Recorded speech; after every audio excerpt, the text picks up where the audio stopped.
Bienvenidos a Administración al Aire, el podcast donde desglosamos los retos y la historia de la gestión pública en Colombia.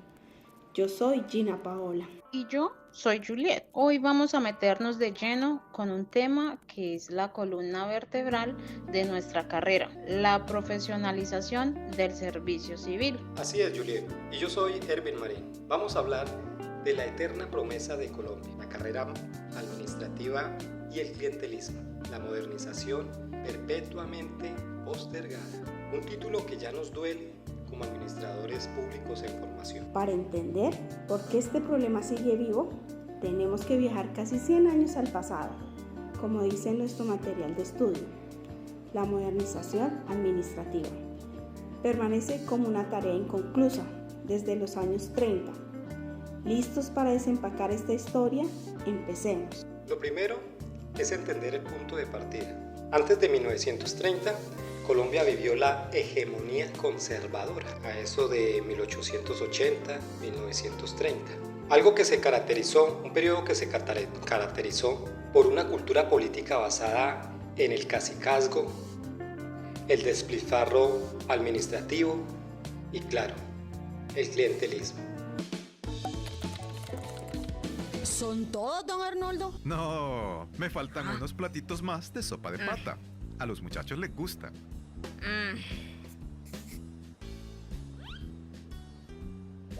Ya con estos estamos cabales. Gracias por su colaboración. Aquí tiene su permiso de la alcaldía. Mire, muy chiquito ese es su rótulo, doña Perica. Usted merece uno más grande. Ya sé. Del partido le vamos a mandar uno. Gracias por todo, don Arnoldo. ¿Qué haríamos sin su ayuda? ¿Anotaste? Todo, Barney. Pero, ¿y ella te puede regalar toda esa comida? ¡Claro!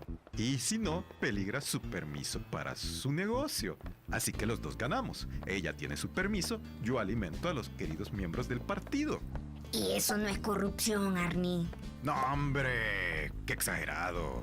Corrupción sería que yo usara mi poder y lo explotara a cambio de un beneficio político. Y no, aquí no hay beneficio de nada.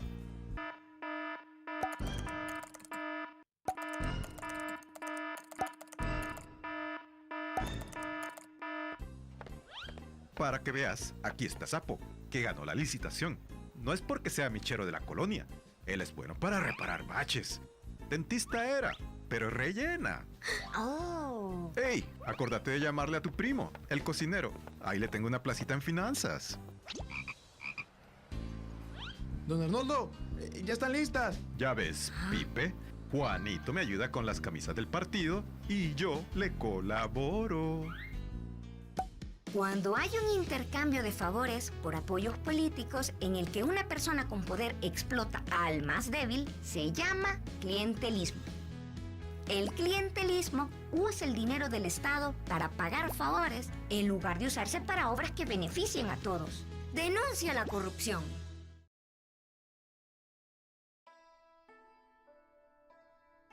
¿Qué es la corrupción?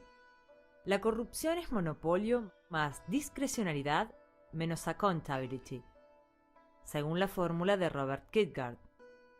Es decir, la corrupción es concentración de poder para su uso arbitrario con distorsión de objetivos, privados y públicos. En este último caso, se denomina corrupción política, que se define como concentración de poder público con fines privados. Las causas de la corrupción se asocian a decisiones individuales o a reglas y prácticas regulares que generan corrupción institucional, según Lawrence Lessig. Por su parte, los efectos de la corrupción se asocian a más costos de inversión, más desigualdad, menos confianza, menos cooperación social. Este último efecto es condicionado por la construcción de agenda, con énfasis en los casos particulares y con bases en ideología liberal. En este sentido, los índices de percepción sobre el control de la corrupción reflejan una mayor o menor confianza social. Los indicadores de gobernabilidad del Banco Mundial integran una serie de mediciones de percepción sobre el control de la corrupción en los países. El promedio de los últimos 20 años indica que los países con mayor percepción de control de la corrupción en América Latina son Chile, Uruguay, Costa Rica. Y los países con menor percepción de control de la corrupción son Haití, Venezuela, Paraguay. Accountability es el remedio contra la corrupción. Accountability es rendición de cuentas con transparencia. La transparencia puede ser pasiva, definida como el deber de brindar información ante una solicitud legítima. La transparencia pasiva se materializa en leyes de acceso a la información. También la transparencia puede ser activa, definida como la apertura progresiva de información. La transparencia activa se materializa en informes ciudadanos o con información de políticas públicas. El paradigma de gobierno abierto, impulsado por Barack Obama, reconoció la perspectiva anterior. Pero sobre todo, el gobierno abierto incorporó el desarrollo de tecnología para la colaboración y participación. Experiencias de datos abiertos, ecosistema de datos e interactividad están posibilitando crear valor social y económico con la transparencia.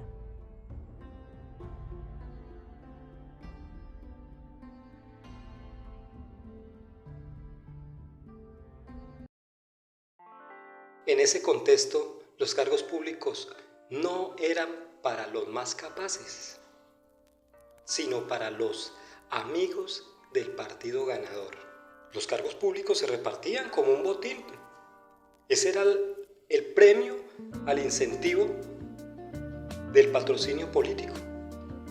Eso era la retribución del político que alcanzaba una curul de elección popular para sus votantes o sus fieles seguidores y contribuyentes. Justo con la llegada de la República Liberal en los años 30, en medio de la Gran Depresión y la necesidad de un Estado más técnico, llega nuestro primer gran intento, la Ley 165 de 1938. Esta ley buscaba crear la carrera administrativa para garantizar la estabilidad de los empleados públicos y que no fueran removidos por razones políticas. Querían asegurar la eficiencia con base en el mérito.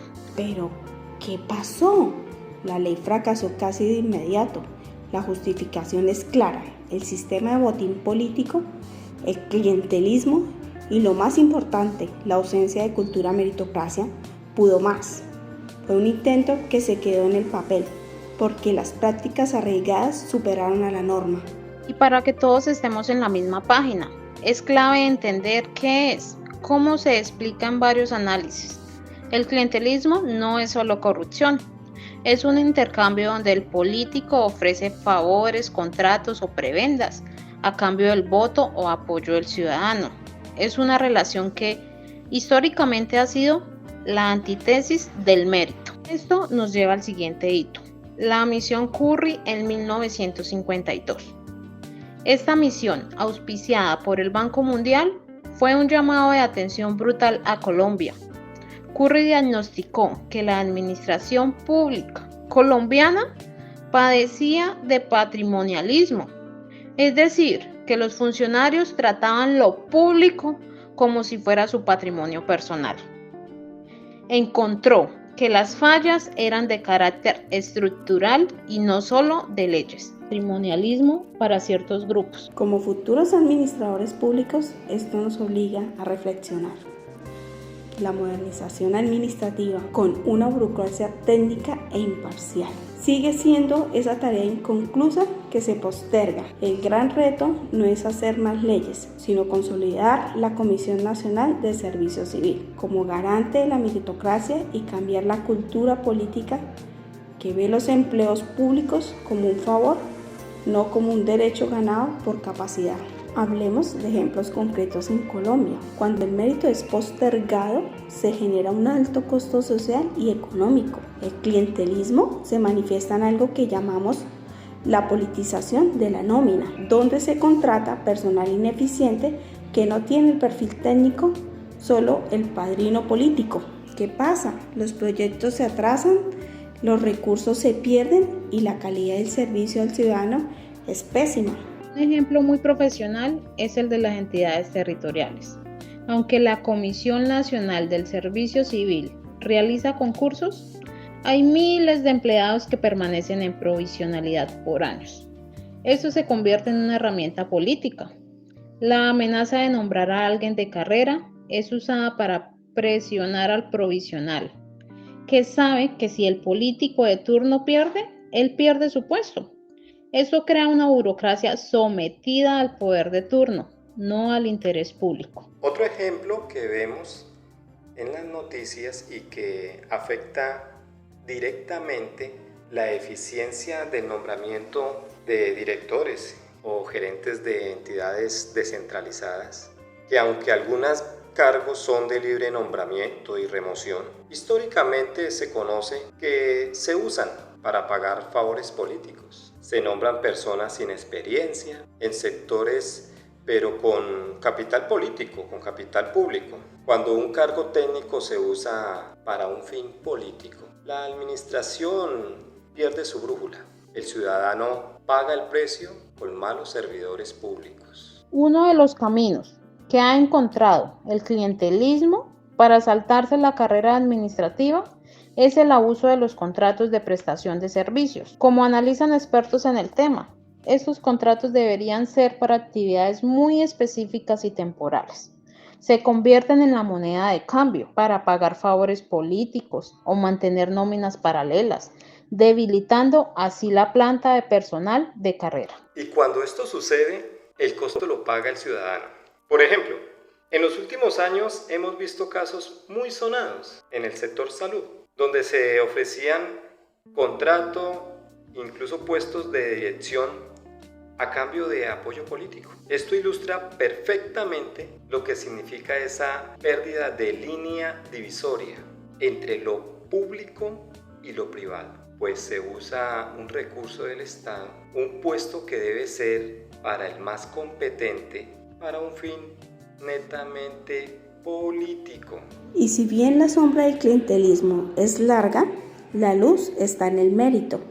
Hay que recordar que la Comisión Nacional del Servicio Civil está constantemente realizando convocatorias de carrera administrativa, ofreciendo miles de vacantes como futuros administradores públicos. Nuestro primer acto de profesionalismo es prepararnos para esos concursos y exigir que el único camino para entrar al servicio público sea el que nos da la formación y el conocimiento. En resumen, desde la Ley 165 de 1938 hasta la fecha, la historia de la carrera administrativa es una lucha constante contra el clientelismo. Nuestro rol como primera línea de nueva administración pública, como estudiantes y futuros administradores públicos, es defender el mérito y la transparencia en la postulación y toma de funciones públicas administrativas.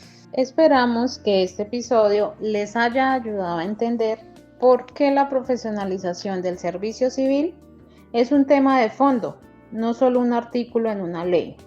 La calidad de nuestra democracia depende de que el mérito le gane al favor. Así terminamos este capítulo de Administración al Aire. Muchas gracias a Yulei y Erwin por este análisis tan enriquecedor.